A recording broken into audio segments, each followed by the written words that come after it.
Hey, what is up guys? Your boy Ed from Savij. You already know today is Thanksgiving Day, the day that I am doing this video. And I wanted to do a special video for you guys so you guys can see it over the weekend on my top 5 favorite decks of all time, favorite archetypes decks, whatever you guys want to call it. I'm going to be talking a little bit about the deck specifically and when I played it, what I played with it, and how long ago this was now. I have my 5 favorites, of course, here in my hand right now that I am looking at. Not going to show you guys just yet what it is, but there are some honorable mentions that I will be saying after I get done and before I get to number 1. These decks are decks that just hold a very special place in my heart. These are decks that I've loved, and these are decks that I've lived through so much with.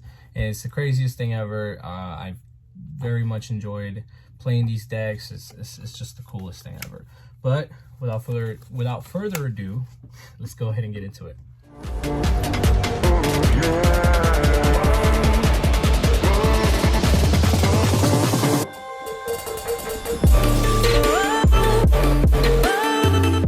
Before we continue with today's video, make sure you guys go check out my sponsors from Dank Rituals. They have some of the coolest product out in the market today. They have anything from deck boxes to play mats, oversleeves, even dice. They're working on this really dope backpack that I'm super excited about. Make sure you guys check them out. The link will be down in the description. Thank you. All right, guys, starting off with number 5. This just means that this is one of my top 5 favorites, and it's number 5. It's the lower one, but it's still one of my favorite decks. If you guys catch me at locals a lot, you guys know that this is definitely a deck that I like to play a lot, and I like to go around and build different ways to play it and just go through seasons where I play it a lot and then just kind of put it up and then just play it a lot again. It's Adamancipators. Adamancipator is definitely my top 5 favorite deck. It's my number 5.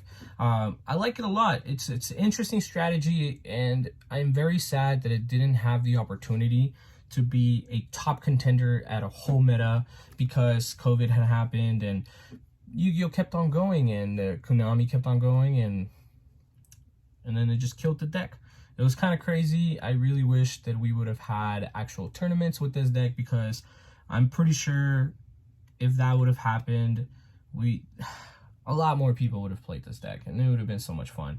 I remember like Block Dragon being a thing, and then like Union Carrier was a thing here, and Needle Fiber, of course. It was crazy. It was a lot of fun. It was really cool. I definitely really enjoyed playing this deck. I still like playing it to today. I'm still playing it at locals. It's definitely one of the decks that I'd be pulling up with like these last couple of weeks, because I haven't been playing a lot, but for these last couple of weeks, if I do pull up to a locals, it's either this or Swordsoul most of the time. And yeah, Sprite, definitely one of my favorite decks. If I ever get a core foreign, that means that I really like that deck, and I'm never gonna get rid of it. That's really what it is. But yeah, number 5, Adamancipators. Continuing with number 4. Number 4 was very hard. Was very hard for me to decide whether one or the other was number 4, because I know my number 1 no matter what. But these next 3 decks are definitely the hardest ones to actually decide within. And number 4, I'm gonna give it to Swordsoul. I just released the deck profile for Swordsoul. It's one of the decks that like I said, I play a lot. I pull up to locals and I do various builds to it, change things, play it again, do another deck profile, show you guys different variant of it and whatnot. I really enjoy doing these decks for Swordsoul, the strategy itself, synchro summoning. It's a lot of fun. People played it with Protos. I got to play it very little with Protos, maybe like 2 months or so, but it was still more than enough time. I enjoyed playing it a lot. Protos was definitely not the thing that made the deck the best deck. Even this year later on, the guy who won, the man who won Nats, won with Swordsoul.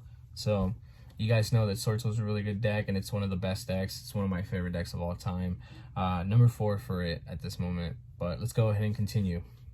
Continuing to number 3, yet again, was a very difficult decision, but number 3 was so hard because it's a deck that I haven't played in a long time, because I have OTs of this card, and I don't like pulling them out as much because people are really not as careful with Yu-Gi-Oh cards.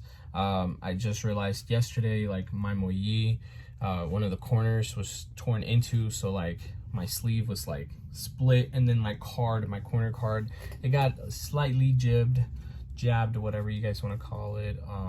That made me really sad. So then I realized why I don't play this deck as much anymore, and it is Alistair, the Invoked deck, of course. So one of my favorite decks of all time. I have the OT Invocations. I used to play this heavily with various builds. I've played Invoked, almost anything. Invoked Element Sabers was a thing for me.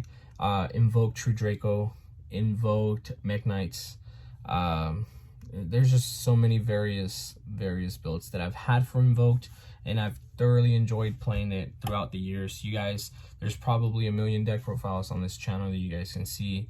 Not really a million, but you know, I'm over exaggerating. There's so many deck profiles that you guys can see for Invoked. Invoked is just so cool. Right now, where we have like a thing going on where it's nothing but lights and darks, it's not good enough. Normal summon Alistair, try to get Invocation, it's not good enough. It's really crazy. I really like it, and it's so much fun. Hopefully, I can do something with it soon for you guys, and yeah, we're gonna go ahead and continue. All right, guys, for this next one, of course, I'm pretty sure you guys know which one is my number 1, so I'm pretty sure you guys also know which one is my number 2, and it is the Dino decks, of course. The Dino, the Soul Eating or Raptor deck. It's so much fun. I chose a specific card for each deck to show off here, and it was specific to me because of course Researcher was my favorite out of the Adamancipator deck, Moyi my favorite out of the Swordsoul deck, Alistair out of the Alistair deck, and Soul Eating over Raptor out of the Dino deck. I could have chosen Misk, I could have chosen Baby. It's crazy, but Soul Eating is definitely my favorite one. I really enjoy playing Dinos a lot. I've built Dinos with Dragoon when it first came out. I built Dinos with DPE when DPE first came out. I built Dinos with Brave this one time, and it was a lot of fun. And then I think something happened to where I couldn't play Dinos Brave anymore, and I was just like, that happened. It was a thing. I've literally have built Dinos with a lot of different things, and the one thing that I do want to work on soon is going to be the Doodle Dino stuff. So hopefully soon I can get you guys a deck profile for that. But Dinos is definitely one of my all-time favorite decks, and it is at number 2 right now. And I do say right now for a lot of like the way that I rank these things is because, you know, Yu-Gi-Oh changes every day. My love for other decks change and grow, but these are definitely my top 4 so far. And before we continue with number 1, we're gonna go ahead and give honorable mentions. So like I said, my honorable mentions, in no particular order, of course, whatsoever. You guys have seen me play these decks throughout my years of playing Yu-Gi-Oh.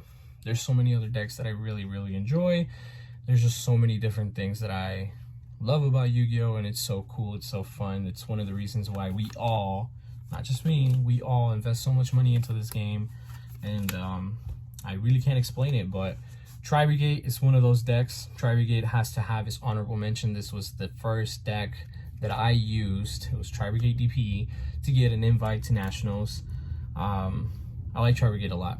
Tri-Brigade's a lot of fun, and it's never done me dirty. Tanky's back, so watch out for a deck profile for Tri-Brigade soon. Tanky to 3 makes the deck so much crazier. Meg Knights, of course. Like I said, Meg Knight Invoked was one of my favorite decks to play, like, of all time. And Meg Knight Invoked being number 3, it has to kind of correlate, of course, with Meg Knights. And the last honorable mention, because I have 3 of them, is Dark Magicians. And Dark Magician Navigation, I'm sorry. Magician Navigation is definitely my favorite card of that deck. It's one of the reasons why I chose, like I said, each card for each one of these decks. These 3 decks are definitely among my top 10, but I just wanted to do a quick little top 5, and I couldn't leave out some of these decks, so I had to talk about them. So yeah, these are awesome decks, and hopefully you guys like some of these too. But now let's go ahead and continue to the last one. My all-time favorite deck has not changed probably in years. I haven't played this deck in forever. The last time that I played this deck, I topped with this deck, which is funny enough. And of course, it's True Draco. I'm super sad to say that True Draco is still banned. I'm super sad to say that we only have one diagram. But True Draco does not lose his place in my heart. It is still my favorite freaking deck of all time. I don't care. True Draco is just so good. This guy is broken. He's not too broken to where he has to stay continuously banned, but he is good enough. He can come back. He's been power crept, I believe, and he is definitely my favorite deck of all time.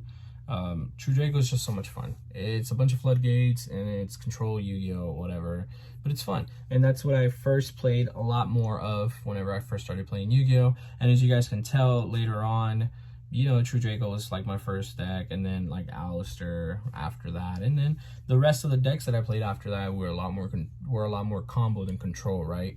So the way that I've been playing YuGiOh has changed a lot now. But yeah, I can't ever get away from True Draco. True Draco is my favorite deck of all time. But wrapping up this video, I just want to hear what you guys' top 5 favorite decks of all time in YuGiOh have been. Hopefully you guys can leave a comment down below. YuGiOh is so much fun, and it's always ongoing and changing. And if you don't like this meta, you can take a break and then come back in another meta and then play different YuGiOh. I think it's crazy because like when I took a break was probably sometime like after like Salamangreat, and then came back. And when I came back, like people were like playing like all of these other crazy things, and then I missed the beginning first part of like Orcus as well, and that was crazy. And I love Orcus. Orcus is my top 10 as well. There's just so much YuGiOh that like I've missed by taking breaks. So sometimes I don't recommend people taking breaks like at all, because if you take a break now and then you wait, you can miss like a small meta or like a small part of a meta. Spiral being like one of the decks that like had a very short life run or whatever. It just like stuff like that. If you leave and come back, you will miss things like that. And people really enjoyed spirals for a long time, and that's crazy. Like it's just YuGiOh so cool, and if you leave and come back, it's just, you don't know what you can miss. So I don't ever recommend anybody taking a break. I think that YuGiOh is so much fun. You don't have to always play competitively. You can always play YuGiOh decks for fun. Pull up to locals, play your favorite decks. But yeah, this was all, and thank you guys for watching. Don't forget to comment down below what your top 5 favorite YuGiOh decks of all time have been. Hope everybody had a blessed and amazing Thanksgiving with their family. But yeah, my top 5 favorite decks of all time. I'm pretty sure all of you guys know, but for whoever doesn't know, this is my next giveaway. I am giving it away as soon as I hit 1,700 subs. The link of the video where you have to go comment is going to be down below in the description. You have to comment, I want the pop. In order to win this pop, you have to be subbed to the channel, and you have to have liked that video. So make sure you guys go now.